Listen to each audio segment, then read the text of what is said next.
Stop. Seriously, stop whatever you are doing. If you're currently holding an iPhone 13, an iPhone 14, or even looking at the discounts on the iPhone 16 right now, you need to put your wallet away immediately. We are standing on the edge of the biggest shift in Apple's budget lineup history, and making a purchase today could be the biggest mistake you make this year.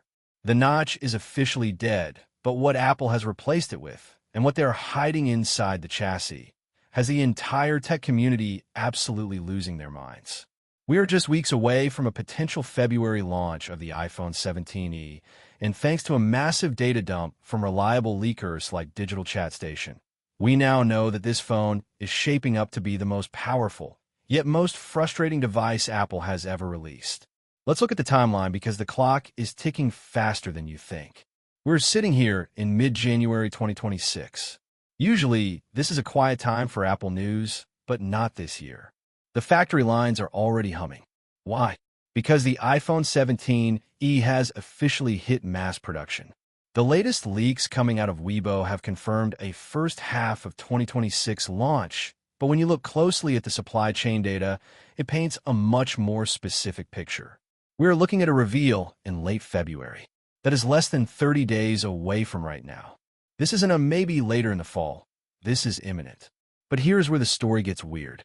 Usually, when Apple releases an E-series or an SE model, it is just a recycled body from 3 years ago with a slightly newer chip. It's usually boring. Not this time. Apple is giving us a design overhaul that will change the affordable iPhone market forever, and they're doing it by playing a very clever game with your expectations. Let's talk about the brain of this device first, because this is the part that frankly makes no sense. In the past, the budget iPhone got the hand-me-down chip, the leftovers from the previous Pro models. The iPhone 17e is breaking that rule. It is reportedly packing the A19 chipset.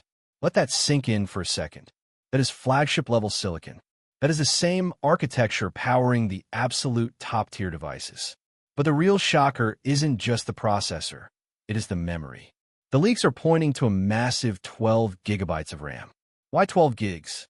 Usually, Apple creates a gap between the Pro and the non-Pro models by starving the cheaper ones of RAM. They aren't doing that here because they can't afford to. Apple Intelligence is no longer a luxury feature. It is the core of their ecosystem in 2026. To run the new 2026 AI suite locally on the device, to have that instant Siri response and image generation, Apple had to beef up the memory. This creates a bizarre scenario where this budget-friendly phone will literally outperform Android flagships that cost over $100,000 plus INR/high USD amount. It is a performance monster wrapped in a budget price tag. However, there is a catch. There is always a catch with Apple, and this one might be a complete deal breaker for you, depending on what kind of user you are. We need to talk about the screen. On the positive side, Apple is finally listening to us. The notch is gone. Apple is bringing the dynamic island to the budget model. This is huge for the status factor of the phone. From the front, if you're holding this device on the subway or at a cafe, your friends won't be able to tell if you have the humble 17e or the expensive 17 Pro. It is a 6.1-inch OLED beauty that looks modern and premium. And this is a massive, but the leaks indicate it is still capped at 60 Hz. We have to be real about this. In 2026, you can go out and buy a budget Android phone for 15,000 rupees or $200, and it will likely have a smooth 120 Hz screen. Yet, Apple is still locking us into 60 Hz on a device that costs 3 times as much. It is the ultimate Apple tax.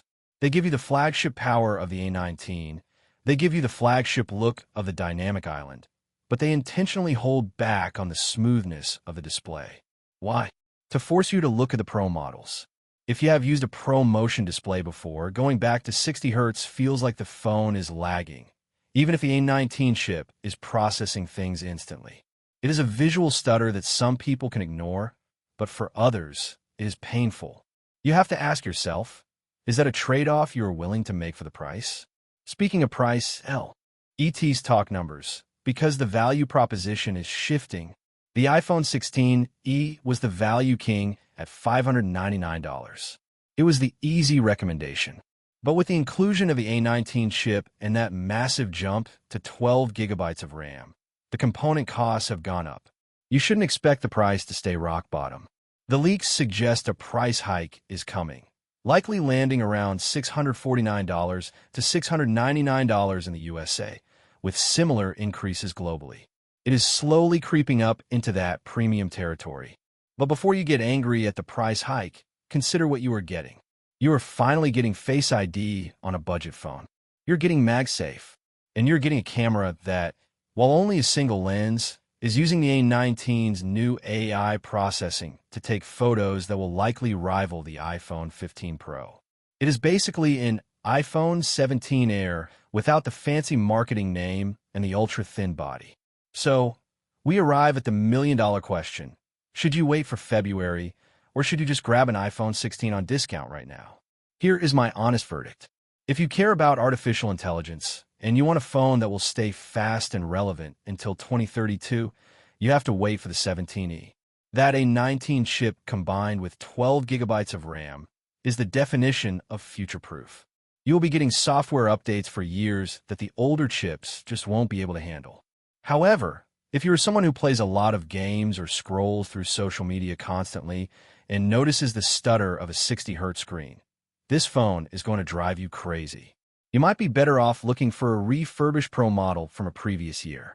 Honestly, I think the combination of the Dynamic Island Plus, that raw A19 power, makes this the best budget iPhone we have seen in years, despite the screen limitation.